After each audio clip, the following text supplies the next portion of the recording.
again, it's been a battle every time. He's really, really good.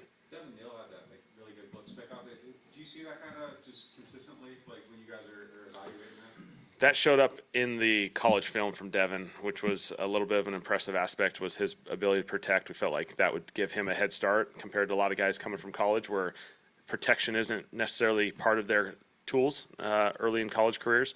And so, he's done a really nice job. He hopped in there, handled it well. He'll be just fine. The other aspect of that too, like on that one play, like Spencer looks like so incredibly calm and confident that it's going to get picked up. Is that kind of rare to see a quarterback just so even like when that pressure's coming in like that? Yeah, that's an important aspect of this thing. Is you got to trust your teammates, trust that everyone's doing their part. Devin did a phenomenal job of getting back across. He had to navigate something on the other side initially in the protection game, and then came back across. And Spence was willing to keep his eyes downfield, stay in there. Spence has a bunch of examples of that through the early part of the season, hanging in there. Maybe a subtle move here and there, but he's done a really good job in the pocket. What did you make of you guys have done such a good job taking care of the turnovers Sunday this year. What did you make of the turnovers Sunday? Was part of that just this game situation you were in?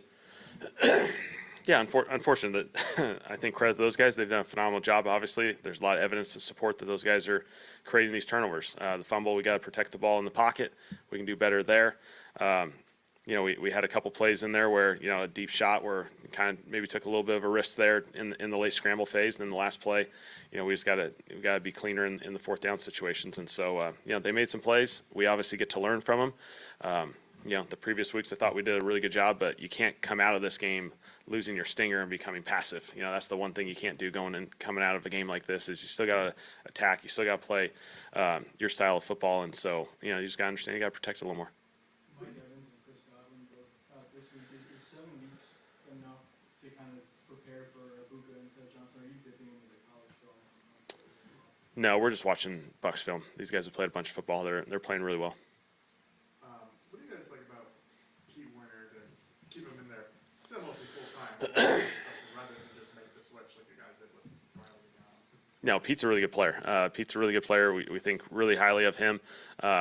We're just getting some rotations going there a little bit just to provide some depth and get some experience from those younger guys. But Pete's playing some really good football, and again, he's a really good combination with him and DeMario playing there on the field, and so he's done a nice job. What is he at? How did they compliment him? Sorry.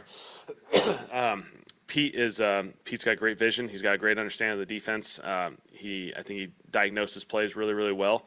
And, he's just a sound football player. He doesn't make a ton of mistakes. And so you have a lot of confidence in him going out there and executing the plan. You guys don't do like a ton of like traditional running back screens. Like, is there a way to get that action just kind of like in more creative, different like space advantageous ways? Yeah, it's definitely part of something that we haven't probably dipped into as much as we'd like. Sometimes that's the way these games go and these game plans go, and it's not without practicing them or putting them on the call sheet. It's just a matter of getting to them in different fashions and situations. And so, certainly it's something that hopefully we see more as the season progresses. It may not be this week, but as it goes, I think there's definitely value there. Anything subtle that might not show up on film that Kellen Banks has really shown improvement in the last 3-4 weeks? I think he's just really consistent. He doesn't get beat. He handles the challenging looks. You get on edges at tackle. You get on edges and his ability to recover. And I thought the cool thing was just him and Trevor working together more and more now. Like their communication is getting really, really good. The deep pass to Chris Olave, really, it's Kelvin communicating with Trevor to get the O-line to squeeze the blitz and leave the defensive end who's dropping. Ultimately, they give us the opportunity to throw the deep shot. If not, we have a protection challenge there inside with 3 guys blitzing inside the A-gap. And so their ability to see it, diagnose it. Kelvin's really the main guy that gets it going. And so I think he's playing with a lot of confidence now. You mentioned Monday that a lot of people have to pick up Eric's communication slack. As far as the primary goes on some of the calls, would you anticipate that going to some of the things he was doing going to quarterbacks more? I think it still starts with the O-line. Those guys communicate at a really high level. The QB always has his tools within protections and adjustments that he can utilize. And so, I think that group's been working well together. And, there's an adjustment without Eric, but they'll handle it well. Have y'all made the decision on who's going to place Eric? Yeah, we'll just start Luke. Luke at center, he's done a really good job. He's played some good football, fired up for him. And, keep the continuity at the, right side and the left side, and I think we're trending well. And how do you go about just when it comes to losing a captain as well versus season? Is there anything that you're doing to do around that? Yeah, I think it's just an opportunity for more voices to kind of subtly find their space to increase a little bit. Eric, when he can be around during this recovery process, obviously those guys will love to see him. He means the world to these guys, but at the same time, some other guys, some of those offensive linemen, gain a little more voice. Caesar will gain a little more. Kelvin, Tolley as they go. Trevor, we got some experience there with those guys that they can find their opportunities to kind of lead the charge a little bit. Is Fortner's veteran experience kind of the reason why you got to not over something? He's played center in this league for a little while. He's responded well the last couple weeks. He's handled a bunch of stuff. I think it'll be a good transition for our guys to just continue to build collectively as a group. And we know we have some other options as we go. Those guys are developing well as well.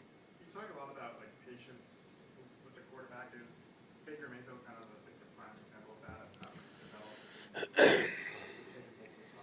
he's developed? Baker's a great example. It feels like most of that draft class is a great example.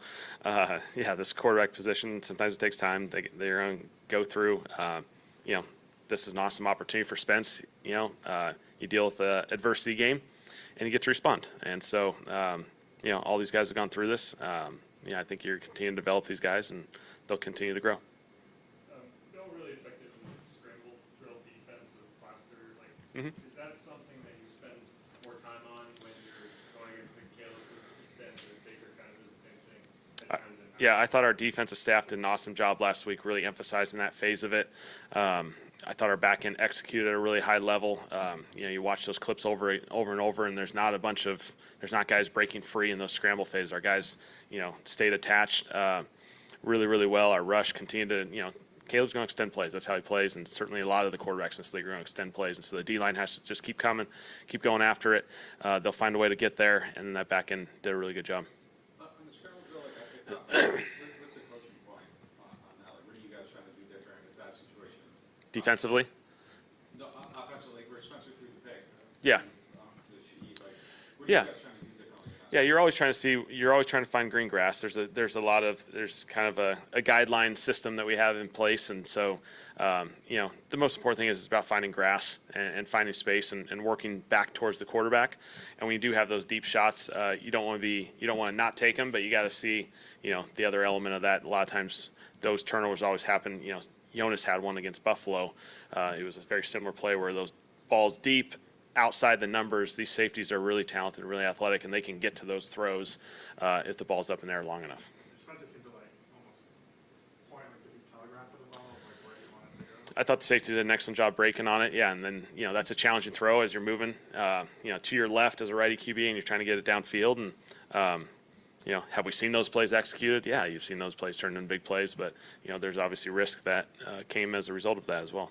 Is that a throw you want to see made in that? I think you just got to see the safety. It's first and second down. It's not got to have it moments. And so in a perfect world, you're finding another completion, moving on to the next play. Did Eric and Kendrick have surgery for their injuries? If not, is that something you anticipate happening? Yeah, they'll have surgery soon, and so they'll be on their plans. Kellen, when you see a guy like Baker, his ability to scramble drill seems to be something it's almost like Houdini. Is there, in your experience, is that just an innate feel? I know you all coach it, but I mean, some guys just have that ability to make something out of nothing as opposed to others. Yeah, there's a lot of instinctual elements to it, just because, you compare it a lot of times to fast break basketball. And, there's guidelines to, everyone was introduced to basketball and the fast break and, the 1 goes here and the 3 goes here. And okay, cool. Everyone learned that fast break drill as a kid, but there's a lot of intuition and instincts that go into that thing. And he does a phenomenal job. Baker's always made plays this way. I think when you look at what our league's becoming and a lot of these top quarterbacks, they do make these explosive big time plays in the off schedule component. You just look at a lot of these guys. And so Baker's leading the charge. He's done a phenomenal job of it, going all the way back to college, it showed up. He's continued to do it in a really talented way. And so, it's a challenge. It's a challenge for defenses because you can say, okay, great, we covered the initial play. Well, here comes the second part of the play, and this is just as explosive as the original play was. And so, the time clock's different. the effort's different. It's got to keep going. And so credit to Baker. He's doing a phenomenal job with it. All right. Thanks, guys.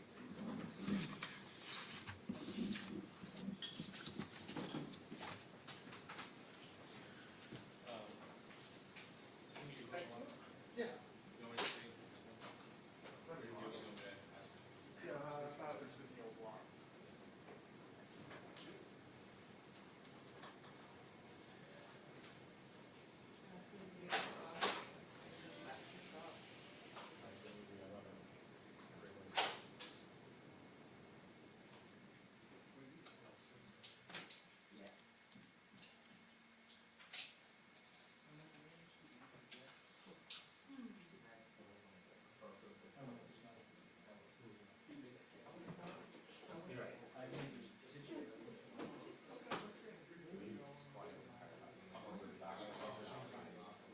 It's getting tired. Yep. I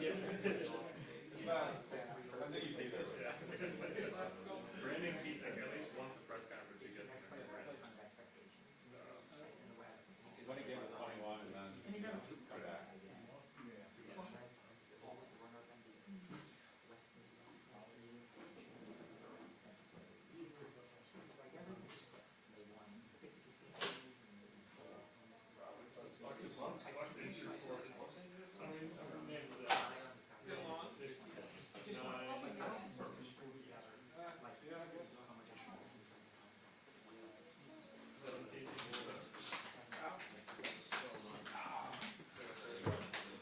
What is up? Good, man. Good.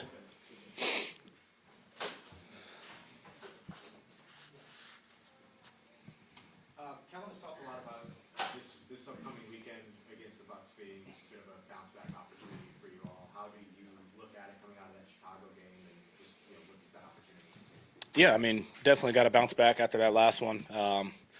Didn't play how I wanted to play. We had some bright spots, but not enough. Just obviously, want to protect the ball. I feel like that was the name of the game last game. Got a little aggressive, something I haven't done all year, and just got to get back to what I've been doing, playing clean ball, taking completions, playing smart, and, we're definitely bouncing back this week. Got to have a good game plan, go out there and just execute, play clean. You said you played a little bit more aggressive, like in a way that you hadn't before. What kind of brought that on for you in that game in particular? I just think I just had to dial it in earlier and not get too aggressive.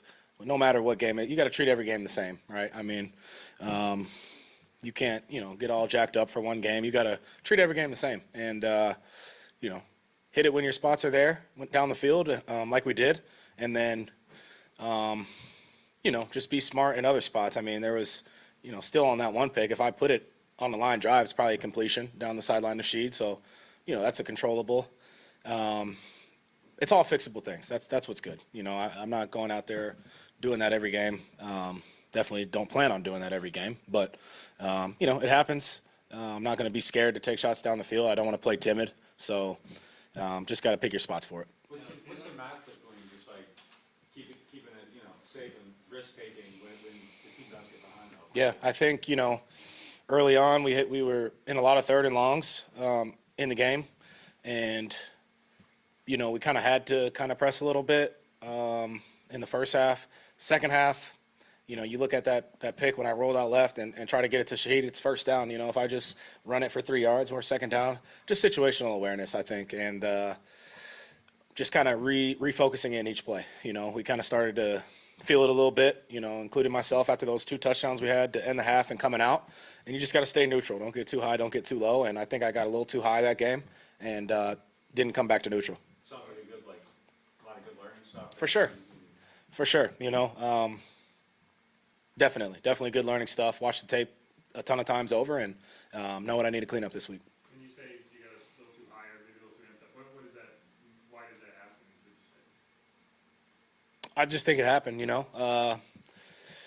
I think it was just part of the game, just got a little into it, and we were feeling it a little bit coming out of that scoring drive after half, and just got to, like I said, settle in after that and just play smart ball. You know, take the completions, especially, you know, coming into this week. This is going to be a big completion game for us. We got to just take what they give us because they do so much stuff on defense and, you know, very good in disguise, heavy pressure team, really good defense we're about to play. So for me, just playing smart this game, taking what they give me, letting my guys make plays after the catch. Talk about those, the pressure factors that Bulls like, that spring. Is that even more of a challenge this week? You take Eric out of the equation and just like everything he does in that area? Like, how can you guys pick up that? Yeah, you know, we got Luke. It's next man up mentality. You know, you hate to see Eric go down, but, you know, we got Luke, our guy in. He's played a lot of games before. He's a smart center. We trust him. And then just seeing pressures, communicating. Our communication's got to be great. You know, we're going to be hot a few times this game, so we got to get our completions. We got to get the ball out when they're pressuring. But, you know, obviously Bowles is a elite defensive coordinator and, you know, played him twice last year and really good at what they do and make it tough. So we got to, you know, be able to start fast and then make in-game adjustments because, you know, it's never going to be the same look you get. Can you just kind of walk us, like when you went back and watched that, there was a blitz pickup at that medium. Yeah. Can you kind of talk us through like what his responsibilities were on that and like you know, kind of what the reaction was? Yeah, I mean, it was an unscouted look. It was a great pressure, nickel pressure, I believe, off that left side, and Devin just kind of felt it and got there in the last second. You know, he's one of the smarter guys, you know, rookie-wise, running back-wise, I've been around. Really intelligent, really good in pass pro. I think that's the strength of his game, and, you know, we're going to lean on him, especially, you know, with Kendra going down. It's, you know, tough situation, but we're going to lean on Devin, running the ball, catching the ball, and definitely pass protection. When you look at Baker's story, is there anything that you can like draw just as like motivation or whatever, just to see how like you know Baker is, you know, kind of beating the odds and he's not been wanted. Fine. Is there certain stories or elements you can kind of pull that you can like you know use as your motivation, use as your story or your story? I mean, everybody's situation is a little different. I've always liked Baker's game. I've always respected Baker as a dude and a player, you know. Getting to meet him earlier on when I visited Oklahoma back in the day and getting to sit down and talk with him. And I've always been a fan of Bake and obviously got to play him twice last year and looking forward to the opportunity to play against him again, you know, on Sunday. So he's a great player. He's had a great story and he's definitely beat the odds. And now he's one of the top guys in the league, man. He's special. First start was against Tampa Bay. How much do you feel like you've grown in that last year? And how, I guess, important is it to have those first 6 or 7 weeks now going into it as opposed to kind of throwing it last week? Yeah, it's totally different. You know, having a lot of more games under my belt. You know, seeing some more stuff, being in different situations throughout these games. So yeah, definitely have grown since my first start last year. Kind of on, I believe it was a short week and thrown in there. So yeah, definitely feel better coming into this game for sure.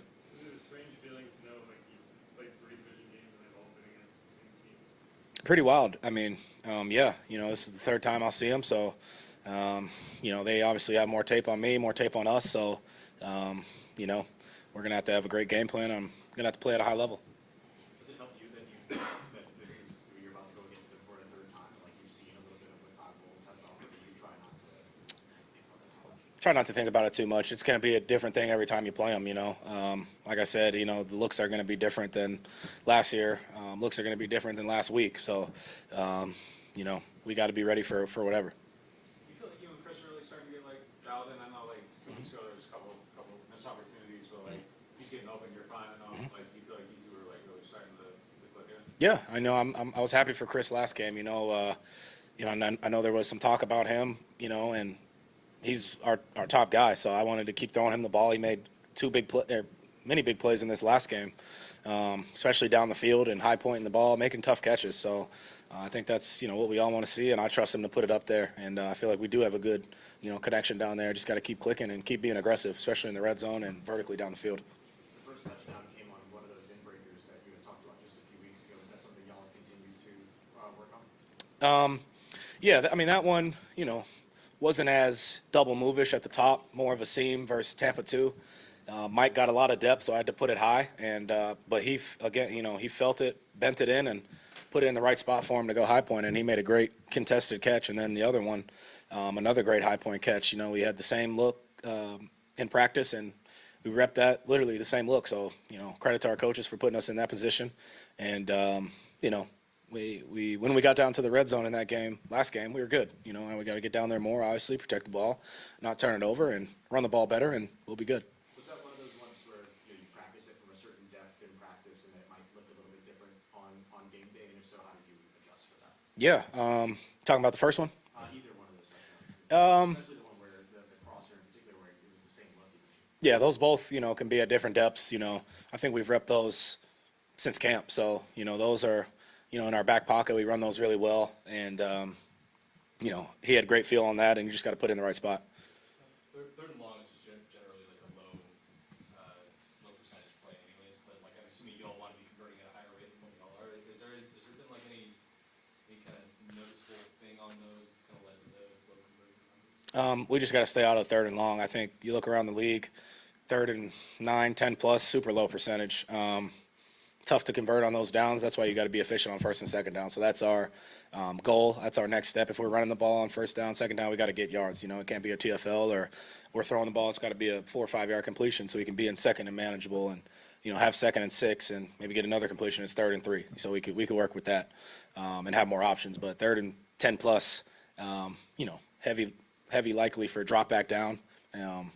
That kind of tees off the defense, and then they're going to come after you. So you just got to be able to obviously hit the zones, attack man coverage in 3rd and long, and convert. You know, you want to convert some of them, but they're tough to convert. We just got to execute on earlier downs. I have a question, just kind of maybe out there a little bit. You've seen Oklahoma, South Carolina, a little bit as a pro. This city's resilient and likes people who are resilient. Do you have like family or friends that like follow social media and tell you things, because you are quite the fan favorite, and that hasn't always been the case. Sometimes the fans love to hate people, whereas here, the rallying and supporting behind you has been overwhelming. Does anybody tell you about that, and why do you think that is? I don't know. You know, I just try to do my job and give my all. I can't, you know, really.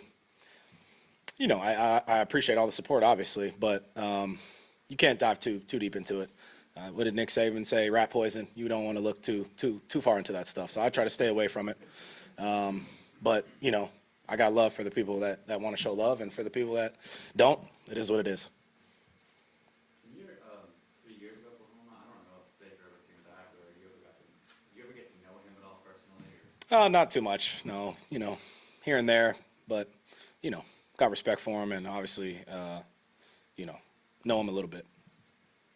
Back to like the 3rd and longs, like there's a handoff last week. Like, is it their defense is just like taking away a lot of opportunities? Like, you know, you see teams like hand it off there, like kind of just like not do anything aggressive. Like, is that just something they're really good at? Just kind of when they know you got to get it, they can take it away. Yeah, I mean, you're going to see a lot of too high shell in 3rd and long. You're going to see, you know, a lot of spot drop zone where you got to be on time, right in the right window, and have the right spacing, of course, and right levels and all that. So definitely got to have the right call offensively, and we got to execute when it's called on 3rd and long. But you know, there's definitely opportunities to check it down on 3rd and long. I think, you know, I missed a few of those maybe last game, just getting the ball out quicker, you know, to a check down instead of trying to hold on for the layered throw. You know, it's risk reward, I guess you could say. But I think if you just play fast and try to get the ball out and you know, get to 4th and 2 or less, you know, you got a chance of possibly a 2-down situation. So I think it's playing those odds, playing those games a little bit, but definitely not the easiest thing to convert on 3rd and long. That's why you want to stay out of it.